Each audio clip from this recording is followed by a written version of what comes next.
¿Qué opinan de ese título que vemos en pantalla? Un 40% salvaría a su mascota antes que a otro ser humano. Un 40%. ¿Qué opinas, Leo? Pulgar para arriba o para abajo. Para abajo. Pierucci. Está perfecto. Mientras más Ah, conozco al hombre, más quiero a mi perro. sí, hay gente que tiene esa ¿Vos? filosofía. ¿No? Yo salvo primero al humano. Claro. A los dos, salvamos a los dos. Salvamos a los dos, las dos Sí, vidas. siempre en el lugar cómodo. Y vos, No, profe, ¿cómo estás? Buen día. ¿Cómo andas? Buen día. Puma, Bueno, yo jota. lo que diría es que si nuestros ancestros hubiesen salvado a las mascotas, capaz que nosotros no estaríamos. Capaz que nosotros, ¿qué? No te escuché el último. No estaríamos aquí Claro. presentes, ¿no? Sí, Entonces, el ser humano siempre, por supuesto que las mascotas, uno se encariña, las quiere mucho, son muy indispensables para nuestra convivencia, pero somos humanos. Bueno, ¿qué dice la gente al 3516-300-810? Una encuesta, una revelación que nos trae una pantalla de Buenos Aires en donde un 40% salvaría la mascota antes que el humano. Bueno, hemos comenzado hoy hablando de la familia de antes, ahora, con sus cambios. ¿Y qué, profe, desde las constelaciones con la familia? Bueno, las constelaciones se llaman constelaciones familiares. Mm, No hay otro título para lo que por lo menos Bergelinger enseña. Después, cada maestrito con su librito, pero si somos, digamos, afines a la mirada de Bergelinger, las constelaciones son familiares. Y él tiene una observación muy importante porque es el primer vínculo que nosotros como personas vamos a observar. Lo claro. tengas o no lo tengas, siempre es bueno decirle a la gente que no valorizamos los actos, las acciones ni las situaciones que cada uno vive, sino lo que se muestra es el movimiento que tiene que ver con esta tríada perfecta que es el padre, la madre y el hijo. No importa después si son 20 hijos, 5 hijos, 2 Ujú. hijos, cada uno va a tener su propia madre y su propio padre.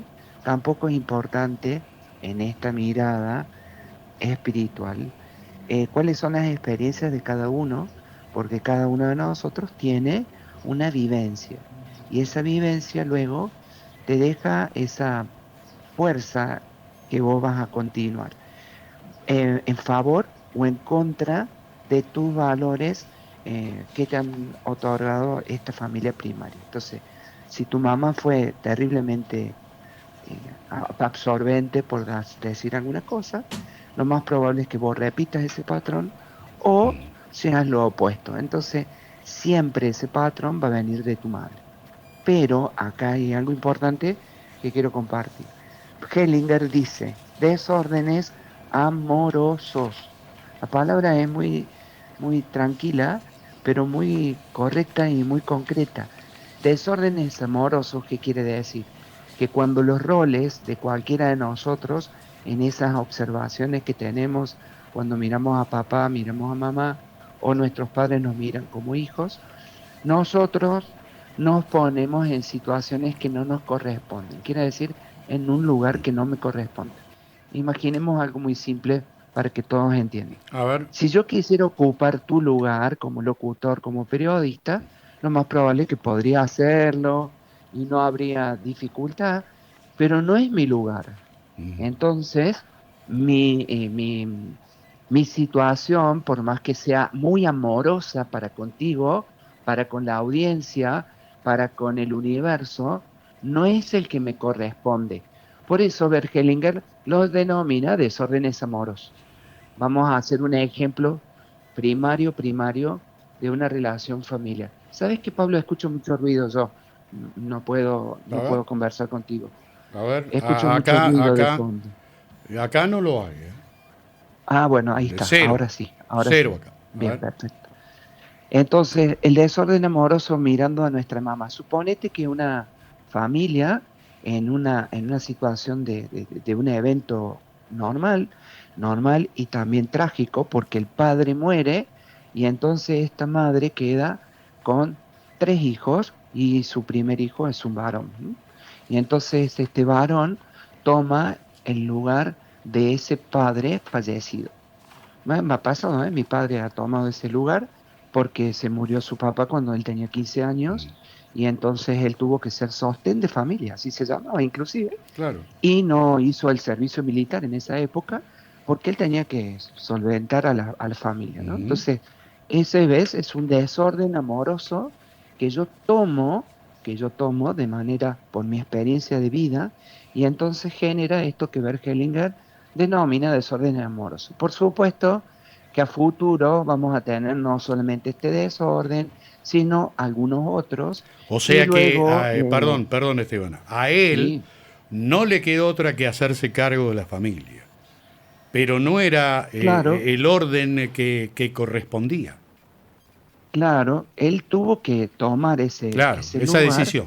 pero tal vez si él hubiese tenido por el momento que se vivió en ese entonces, un nivel de conciencia mayor, tal vez lo tendría que haber hecho, lo hubiese hecho, pero no se hubiese puesto en un lugar de energía, que es lo que Bergelinger observó, qué pasa cuando estas relaciones se intercambian, se cambian de lugar. Claro. Por eso él llamó desorden amoroso, ¿sí?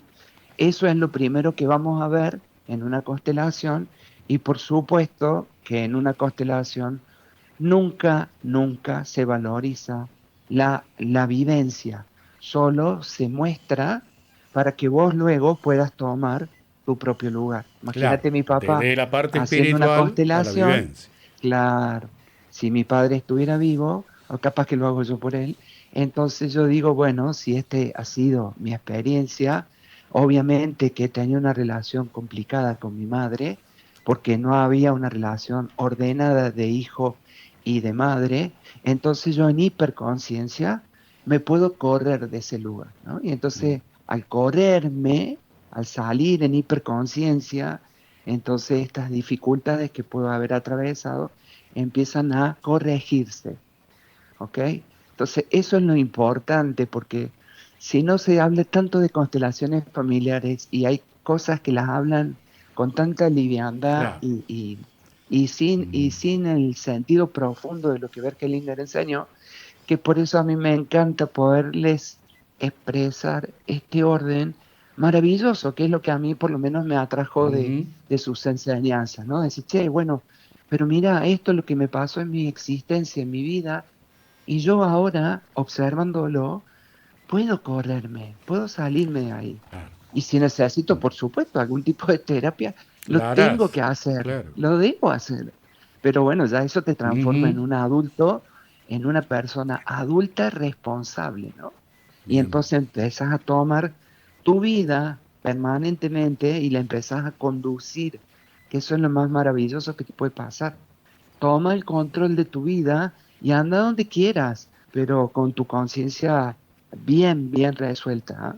Ujú. Así que bueno, Bueno, eso es lo que vemos nos en quedamos constelaciones pensando, familiares. reflexionando como lo hará cada oyente. Profe, gracias Claro, Esteban, sí, como Manuel. siempre. Un lindo domingo para que se viva esta dinámica familiar. Bien, gracias. El profe Esteban Basne, con esta mirada que intenta aclarar el panorama. No te va a resolver nada, pero es una carta que tenés puesta sobre la mesa, una hoja de ruta, y después verás qué haces con ella. Seguramente te va a aportar.